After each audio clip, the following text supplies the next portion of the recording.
कहानी की शुरुआत में हम नियोल को देखते हैं, जो एक आर्ट स्टूडेंट है और आज सभी को एक मॉडल पेंटिंग बनाने का काम सौंपा जा रहा है। इस दौरान नियोल बार बार लकी नाम के एक लड़के को देखती रहती है, जो उसके क्लास में सबसे होनहार है और हर कोई उसकी आर्ट से प्रभावित भी है। लेकिन जब लकी उसकी तरफ देखता है तो वो नजरें फेर कर ऐसा दिखाने की कोशिश करती है जैसे उसने कुछ किया ही ना हो। क्लास खत्म होने के बाद अब वो अपनी सबसे अच्छी दोस्त स्काई से मिलती है, जो असल में उसके साथ ही रहती है, बस उन दोनों के रूम अलग अलग हैं। रात में जब नियोल अपने रूम में होती है तो वो आज के प्रोजेक्ट को पूरा करने के लिए बड़ी मेहनत कर रही थी, क्योंकि उसे अलग बनाना था, पर वो ऐसा नहीं कर पा रही थी। तभी उसे बाहर से स्काई की आवाज आती है। जब वो उस ओर जाती है तो देखती है कि उसकी दोस्त और उसका बॉयफ्रेंड साथ में हैं। ये देखकर उसके मन में ख्याल आता है कि काश वो भी ऐसे एक दिन किसी के साथ समय गुजारे, लेकिन अभी वो फिलहाल अकेली है, इसीलिए अपने प्रोजेक्ट में वापस आ जाती है। सुबह होने पर सभी की पेंटिंग को सामने रखा जाता है। सब सिर्फ नियोल की आर्ट की बुराई करते हैं, यहाँ तक कि प्रोफेसर भी कह देते हैं कि अगर तुमने अलग और बेहतर नहीं बनाया तो सबसे पीछे रह जाओगी, हो सकता है कि फेल भी हो जाओ। नियोल को काफी बुरा लगता है, क्योंकि उसने सच में काफी मेहनत की थी, इसलिए वो कॉलेज के बाहर अकेले बैठ जाती है और मायूस होकर कुछ स्केचेस बनाना शुरू करती है। दूर खड़ा लकी उसे देख रहा था। वो समझ जाता है कि वो आज जो कुछ भी हुआ है उससे मायूस है, इसलिए वो उसके पास जाता है और उसे थोड़ा कंफर्ट करता है, ये कहकर कि वो अच्छा कर सकती है, बस उसे थोड़ा सा अलग सोचना होगा। बातों ही बातों में वो बताता है कि आज उसके दोस्त के घर में पार्टी है, अगर वो वहां आएगी तो उसका माइंड थोड़ा सा फ्रेश होगा, हो सकता है कि उसे कुछ नया पेंट करने का आइडिया भी आ जाए। मन ही मन वो बहुत ज्यादा खुश भी थी और तुरंत ही हाँ कह देती है, लेकिन वो ये नहीं जानती थी कि जल्दबाजी में किया गया फैसला आगे चलकर कितना भयानक होता है। ये उसे आज पता चलेगा।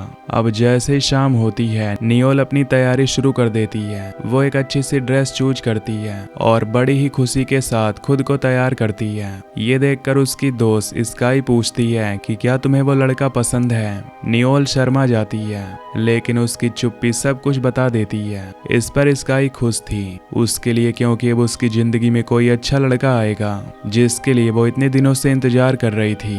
अब काफी कुछ वो समझाती है कि उसे कैसे वहां जाकर बिहेव करना होगा। जिन सारी बातों को दिमाग में रखकर वो उस पार्टी में पहुंच जाती है, जहां पहले से काफी लोग आए थे जो उसी के कॉलेज के थे और कुछ उसके क्लासमेट्स भी थे, जो उसे देखकर थोड़ा हैरान होते हैं कि नियोल कॉलेज में तो किसी से ज्यादा बातें नहीं करती। खैर, अब वो ज्यादा देर वहां रुकती है कि तभी लकी आता है, जिससे वो यहाँ थोड़े अच्छे से जानती है। हालांकि वो बस एक ही बार मिला था और उसके बाद ही वो इस पार्टी के लिए इनवाइट हो गई। दोनों काफी देर तक बातें करते हैं, थोड़ी ड्रिंक भी करते हैं। फिर लकी उसे कहता है कि चलो मैं तुम्हें अपनी पेंटिंग दिखाता हूँ। नियोल काफी एक्साइटेड होकर उसके साथ चली जाती है। लकी ने काफी अच्छी पेंटिंग बनाई थी, लेकिन उस कलाकार के पीछे एक हैवान छुपा था जिसे महसूस जरूर किया जा सकता है, पर नियोल उसे महसूस करने में थोड़ी देर कर देती है। लकी पहले तो उसके साथ अच्छे होने का झांसा करता है, लेकिन बाद में नियोल को लगता है कि चीज जब उसके हाथ से दूर होती जा रही है तो वो खुद उससे दूर होने की कोशिश करती है। लेकिन अंत में उसके साथ सिर्फ एक पछतावा होता है कि आखिर वो यहाँ आई क्यों। अब यहाँ लकी उसके साथ गलत काम करता है, फिर उसी की हालत में सबके सामने उसे घर से धक्के मारकर निकाल देता है। नियोल पूरी तरह से बिखर चुकी है। जिस खुशी के साथ वो यहाँ पर आई थी वो अब नहीं थी, इसीलिए वापस आकर वो पूल में कूदकर खुद को मारने की कोशिश करती है, लेकिन अफसोस कि वो ऐसा नहीं कर पाती। अब कई घंटे उसे पूल में बैठने के बाद वो अपने रूम में आती है, पर उसे पता ही नहीं चला कि कब रात से सुबह हो गई। जब सुबह स्काई उसे उदास देखती है तो वो कल रात की पार्टी के बारे में पूछती है। उसे लगता है कि शायद वहाँ कुछ हुआ हो, इसलिए वो उससे बार बार उसी के बारे में पूछती रहती है। तब जाकर नियोल पहले तो उसे गले लगाकर बहुत रोती है और फिर सब कुछ सच बता देती है। उसका कहना था कि वो लकी को बहुत पसंद करती थी, इसलिए उसके एक बार कहने पर उसके घर की पार्टी में चली गई, लेकिन वहां मुझे पता चला कि मेरी पसंद कितनी खराब है। उसने अपने दोस्तों के सामने मुझे ऐसे बदसलूकी की कि अब वो किसी को मुंह दिखाने लायक नहीं है, लेकिन वो इसकी शिकायत प्रोफेसर से जरूर करेगी ताकि वो कोई और एक्शन ले। पर स्काई को पता था कि इस समाज में ऐसे इंसिडेंट की कोई परवाह नहीं करता, क्योंकि वो खुद उसके घर गई थी। इसलिए उसकी कोई नहीं सुनेगा, हर कोई उसकी गलती निकालेगा। इसलिए तुम ये सब भूल जाओ और आगे बढ़ जाओ। नियोल को थोड़ी बहुत उसकी बात समझ में आती है, इसलिए वो चुपचाप कॉलेज चली जाती है। अगर वो चाह कर भी किसी को कुछ बताना चाहती है तो समाज के डर से उसे चुप करा दिया जाता है। फिलहाल नियोल अपनी क्लास ले रही थी कि तभी लकी आता है और उसके चेहरे से देखकर लग ही नहीं रहा था कि उसने कल रात कुछ ऐसा किया हो। इस चीज को लेकर नियोल गुस्से में आ जाती है और क्लास से सीधा चांसलर लिंडा के पास पहुंचती है। नियोल उसे सब कुछ बताती है, पर वो तो उल्टा उसी से सवाल जवाब करने लगती है कि क्या तुम अपनी मर्जी से गई थी। नियोल के पास कोई जवाब नहीं था और यहाँ तो उसे ही दोषी करार दिया जाता है, इसलिए वो गुस्से में बाहर आती है। उसे यकीन हो जाता है कि स्काई सही कह रही थी, यहाँ कोई उसकी सुनने वाला नहीं है। अब वो रास्ते में ही थी कि तभी उसके पास लकी का मैसेज आता है जो उसे अपने घर बुला रहा था। पर नियोल को लगता है कि शायद वो अपनी गलती की माफी मांगने के लिए बुला रहा हो, इसीलिए वो चली जाती है। पर वहाँ वो पहले जैसे ही बिहेव करता है, जैसे कि मानो कुछ हुआ ही ना हो। उल्टा वो उसे कैनविस भी पिलाता है जबरदस्त, जिससे तंग होकर नियोल कहती है कि उसे लगा था कि वो उससे माफी मांगेगा, इसलिए वो यहाँ पर आई। लेकिन लकी कहता है कि वो सब इसलिए हुआ क्योंकि वो उसके लिए राजी थी और उसे वो करके अच्छा भी लगा। ये सुनकर वो उसे एक जोर का थप्पड़ मारती है। इसके तुरंत बाद ही दोनों में झड़प होने लगती है, क्योंकि लकी को वो थप्पड़ पसंद नहीं आया और झड़प में उसे एक हल्का सा धक्का लगता है, जिससे उसकी मौत हो जाती है। दरअसल नियोल ने उसे हल्का सा ही पुश किया था, क्योंकि वो उसके साथ फिर से जबरदस्ती करने की कोशिश कर रहा था और अपने बचाव में उसने उसे धक्का दिया, जिससे वो ऊपर से नीचे गिर पड़ा। और जब वो उसकी लाश को देखती है तो डर के मारे फौरन वहां से भाग जाती है। लेकिन जब अगले दिन पुलिस आती है तो उन्हें ये सब कुछ एक हादसे जैसा लगता है, लेकिन ऑफिसर को कुछ शक होता है, इसलिए वो लकी का फोन चेक करते हैं। उसमें लास्ट मैसेज नियोल को किया गया था, जिसमें वो उसे घर बुला रहा था। तब सीधा शक नियोल पर जाता है, इसलिए ऑफिसर कॉलेज के बाद उससे मिलने के लिए जाता है, जहां उससे थोड़े सवाल जवाब करता है कि क्या वो उसके घर गई थी। तो वो हाँ में जवाब देती है और बताती है कि उसने मुझसे ये कहा था कि उसे कुछ बात करनी है, पर वो मेरे साथ मेकआउट करना चाहता था और मैं ऐसा नहीं करना चाहती थी, इसलिए मैं वापस आ गई। लेकिन उसके बाद क्या हुआ मुझे नहीं पता।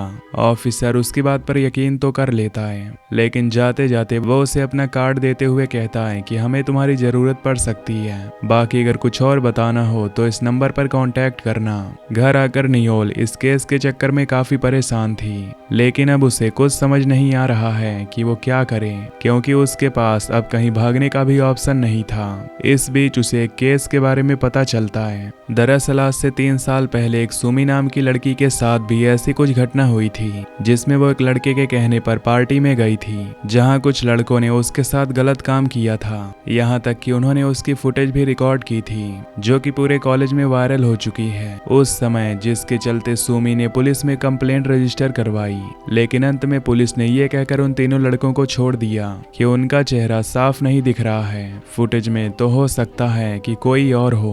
बस सुमी अपना गुस्सा निकालने के लिए इन लड़कों पर इल्जाम लगा रही है। तो ये सब पढ़कर उसे बहुत ज्यादा बुरा लगता है कि आखिर सुमी के ऊपर क्या बीत रही होगी। इसीलिए वो फैसला करती है कि वो कल जाकर सुमी से इस बारे में बात करेगी, ताकि वो समझ सके कि वो उस दौर में उसने कैसे खुद को साहस दिया। लेकिन अगले दिन जब वो उससे मिलती है तो वो उससे उस केस के बारे में पूछती है, लेकिन वो उसे कुछ भी बताने या फिर उसके बारे में बात करने से मना करती है, क्योंकि वो उन चीजों से आगे बढ़ चुकी है। अब वो वापस उस समय को याद नहीं करना चाहती। सुमी जाने लगती है तो नियोल उसे रोककर कहती है कि उसके साथ भी वही हुआ जो आज से 3 साल पहले उसके साथ हुआ था, इसीलिए वो जानना चाहती है कि उसने वो सारी चीजें कैसे हैंडल की। ये सुन सुमी रुक जाती जाती है और फिर दोनों साथ में बैठते हैं। सुमी बताना शुरू करती है वो तीनों लड़के उसके क्लासमेट्स थे और बहुत ही करीबी दोस्त थे। उनके साथ वो हर चीज शेयर करती थी। कभी कभी वो ऐसा फ्लर्ट भी कर दिया करते थे, पर हम दोस्त थे तो इतना चल जाता था। लेकिन एक दिन उन्होंने मुझे एक पार्टी में बुलाया और वहाँ जो किया दोस्ती के नाम पर वो एक घिनौना काम था। तीनों ने उसके साथ वो किया जो लड़की अपनी पूरी जिंदगी नहीं भूलती, और मैं भी आज तक उन चीजों को भूल नहीं पाई। मैंने पुलिस में भी रिपोर्ट लिखवाई, पर उन्होंने बाद में ये कहकर उन लड़कों को छोड़ दिया कि उनकी शक्लें सही से दिखाई नहीं दे रही हैं वीडियो में। उस दिन मुझे बहुत ज्यादा गुस्सा आया और खुद पर तरस भी आया कि आखिर क्यों उसे लड़की बनाया। बाद में उसे एक रिहैब मिला जिसे उसने ज्वाइन किया और उसे आगे बढ़ने में काफी मदद मिली। नियोल भी उस रिहैब सेंटर को ज्वाइन कर लेती है ताकि उसे भी कुछ अच्छी बातें सीखने को मिले और बुरी चीजों को वो जल्द से जल्द भुला दे। लेकिन वहाँ तो कुछ और ही बातें चल रही थी। उसे ऐसा महसूस होने लगा जैसे कि यहाँ की लड़कियां पहले से ही हार मान चुकी हैं और उन्होंने खुद को कमजोर समझ लिया। जब नियोल अपने साथ हुए इंसिडेंट के बारे में सभी को बताती है तो वहाँ की लीडर कहती है कि अब जो कुछ भी हुआ उसे भूल जाओ और गॉड पर भरोसा रखो। जिसने तुम्हारे साथ वो किया उसे भी इसकी सजा मिलेगी। तो नियोल कहती है कि अगर ऐसे ही हम सभी ने गॉड पर भरोसा करके सभी को छोड़ दिया तो उसका परिणाम मिलने तक ऐसे न जाने कितनी लड़कियों के साथ गलत काम करते रहेंगे। हमें इसके खिलाफ एक्शन लेना होगा। पर वहाँ की लड़कियों में हिम्मत थी ही नहीं, क्योंकि सभी समाज के डर से चुप बैठी थी। उन्हें ये डर था कि अगर उन्होंने किसी को इस बारे में बताया तो वो लोग उसे वायरल कर देंगे और फिर कोई भी उनसे बात तक नहीं करेगा। लेकिन नियोल ने मन बना लिया कि वह ऐसे ऊपर वाले पर भरोसा करके बैठ नहीं सकती, उसे कुछ करना होगा। इसलिए अब वो तैयार होती है और अपने पहले शिकार की तरफ बढ़ती है जिसका नाम हेनरी था। ये इन तीनों लड़कों में पहला था जिसने सुमी के साथ गलत काम किया था। नियोल उसके घर पर हो रही एक पार्टी में भेष बदल कर जाती है, छुपकर हेनरी के सामने बैठ जाती है। अब पहले तो उस पर ज्यादा ध्यान नहीं देता, लेकिन बाद में धीरे धीरे करके वो उसके करीब आने लगता है, यहाँ तक कि वो उसे अपने रूम में भी ले जाता है जहाँ दोनों काफी क्लोज हो जाते हैं। लेकिन काम शुरू होने से पहले नियोल हेनरी के लिए एक ड्रिंक बनाती है जिसमें उसने चुपके से जहर मिला दिया, फिर उसे पीने को दे दिया और वो वहीं बैठी रहती है जब तक वो तड़प तड़प कर मर नहीं गया। पुलिस को जब इस बारे में पता लगा तो वो इस चीज की तहकीकात करते हैं और पता लगता है कि ड्रग ओवरडोज के कारण ये मौत हुई, क्योंकि उस पार्टी में काफी लोगों ने बताया कि हेनरी उस दिन काफी नशे में था। और उधर नियोल जब घर आती है तो उसके अंदर एक अलग सा ही सुकून था। लेकिन अभी 2 लोग बचे हैं। अब बारी थी नोलन की, जिसके घर के बाहर पहले नियोल पहरा लगाकर खड़ी होती है। जैसे वो अपने दोस्तों से मिलने के बाद अपने रूम में पहुंचा तो उसके पीछे पीछे वो चली जाती है और झूठ कहती है कि वो उसकी नई पड़ोसी है, बस उससे कुछ देर बात करना चाहती है। नोलन भी मान जाता है, लेकिन जब ये दोनों अंदर जाते हैं तो वहाँ नियोल उसके साथ इंटीमेट होने लगती है। वो नोलन को इतना ज्यादा फ्री कर देती है कि वो अपने ऊपर काबू खो बैठता है और इसी का फायदा उठाकर उसने उसका सर वॉश बेसिन में दे मारा, जिससे उसकी वहीं मौत हो गई। लेकिन इतनी ही देर में वहाँ ऑफिसर आता है जो नोलन से उसके दोस्त की मौत के बारे में पूछना चाहता था। लेकिन जब उसने उसकी लाश पड़ी देखी तो उसके होश उड़ गए कि ये सब किसने कर दिया। खैर अब इस बार उसे कोई एक्सीडेंट नहीं लगता, इसीलिए वो अपनी तहकीकात को तेज कर देता है। खैर अब उसे अपने तीसरे शिकार की तलाश थी, टोनी, जो कि रनिंग के बाद शॉवर लेने के लिए जाता है। तो पीछे पीछे नियोल भी हैमर लेकर पहुंच जाती है, लेकिन इस बार वो जैसे टोनी पर वार करती है तो उन दोनों में हाथापाई होने लगती है। नियोल कदम घुटने ही वाला था कि तभी उसके हाथ वही हथौड़ा वापस लग जाता है और इस बार वो पूरी जान से उसके सर पर दे मारती है। तीनों दोस्तों की मौत से पूरे टाउन में हड़कंप मच चुका था, हर कोई शौक था। पर वो रिहैब वाली लड़की बहुत खुश थी, क्योंकि उन्हें पता था कि ये वही लड़के थे जिन्होंने सुमी के साथ वो काम किया था। लेकिन अब सुमी के लिए मुश्किलें बढ़ गई थी, क्योंकि पुलिस ने जब पुराने फाइल्स को खोली तो सुमी का नाम सामने आया। तो वो फौरन उसके घर पहुंचते हैं और पूछताछ करने लगते हैं। सुमी बड़े ही बेबाक मजाक अंदाज से कहती है कि जब मेरे साथ वो अत्याचार हुआ था तब आप लोग कहाँ थे, मुझे उन हैवानों के बारे में कुछ बात नहीं करनी। इतना कहकर वो गेट को उनके मुंह पर बंद कर देती है। नियोल तो बहुत खुश थी।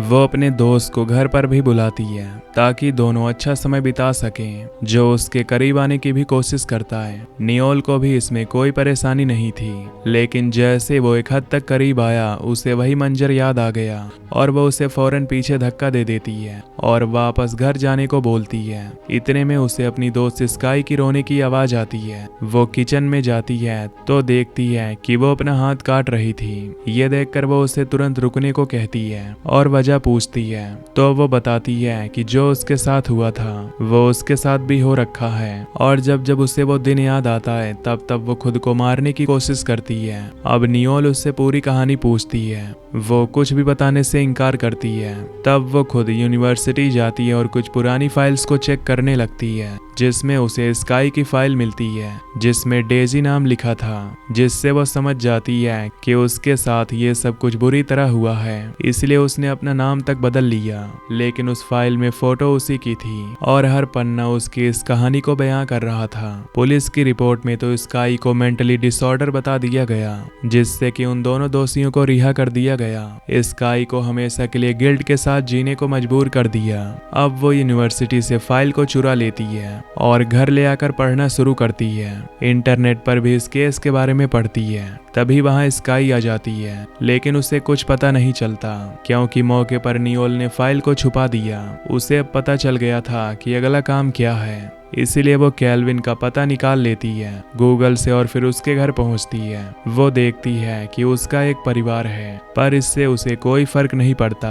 अब उसके अंदर मानो उन सभी लड़कियों की आत्मा आ चुकी है जिन जिन के साथ बुरे काम हुए हैं। उसने केल्विन की कार को बड़ी चालाकी से खराब कर दिया और वो उसे बाहर बुला लेती है, फिर वार करके उसे बेहोश कर देती है, पर मारती नहीं क्योंकि वो उसे दर्द भरी मौत देना चाहती थी और इसीलिए वो उसे कॉलेज के बेसबॉल ग्राउंड में ले जाती है, जहां वो उसे एक चेयर से बांध देती है। और जब केल्विन को होश आता है तो उसके साथ नियोल उसी फोटो को लेकर खड़ी थी जिसमें स्काई के हाथ पांव में चोटों के निशान थे। केल्विन समझ जाता है कि ये सारी चीजें उसी केस के चक्कर में हो रही है, इसीलिए वो उसे कहता है कि अब वो बदल चुका है और उसका एक परिवार भी है। इस बीच हम बाहर गार्ड को देखते हैं जिससे गेट पर खून के निशान मिलते हैं, जो देख वो फौरन पुलिस को इन्फॉर्म कर देता है। पर जब तक पुलिस आती है तब तक नियोल उसकी गर्दन पर चाकू मारकर उसे मार देती है और फिर वहां से भाग जाती है। पुलिस इस खून के बाद सीधा स्काई के पास पहुंचती है, जो बैठकर कुछ खा रही थी। वो उसी केस से रिलेटेड बातें पूछना शुरू करती है,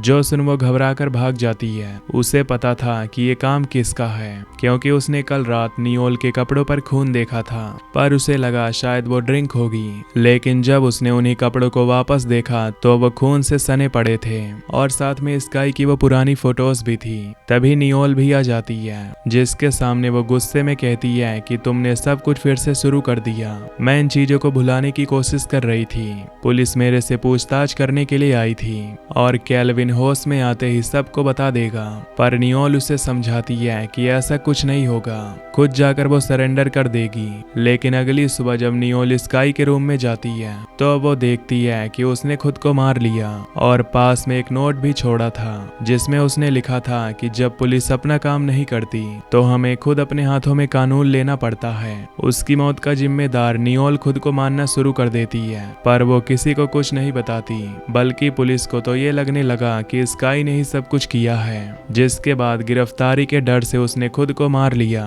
ऊपर से नियोल भी उन्हें वो नोट दे देती है। खैर अगले दिन मास्टर ऑफ आर्ट्स की डिग्री दी जाती है और सभी को हर कोई एक स्पीच देता है। अब नियोल भी कुछ कहती है। उसका कहना था कि जब एक कलाकार अपने हाथ से किसी कला को बनाता है तो वो सिर्फ एक आर्ट नहीं होती, बल्कि उसके अंदर उसकी जिंदगी के वो हादसे छुपे होते हैं जो वो किसी के सामने बयान नहीं करता। इस बीच वहाँ ऑफिसर आ जाता है, जिसे देखकर नियोल समझ जाती है कि केल्विन को होश आ चुका है और उसने सब कुछ पुलिस को बता दिया। पर नियोल को अब कोई परवाह नहीं है। वो आराम से जाकर खुद को सरेंडर कर देती है क्योंकि अब उसने खुद के साथ साथ बाकी उन लड़कियों का भी बदला ले लिया। और ये मूवी यहीं पर एंड हो जाती है। तो दोस्तों अगर आपको ये एक्सप्लेनेशन पसंद आई हो तो वीडियो को लाइक और चैनल को सब्सक्राइब कर देना। Till then take care, love you, bye bye.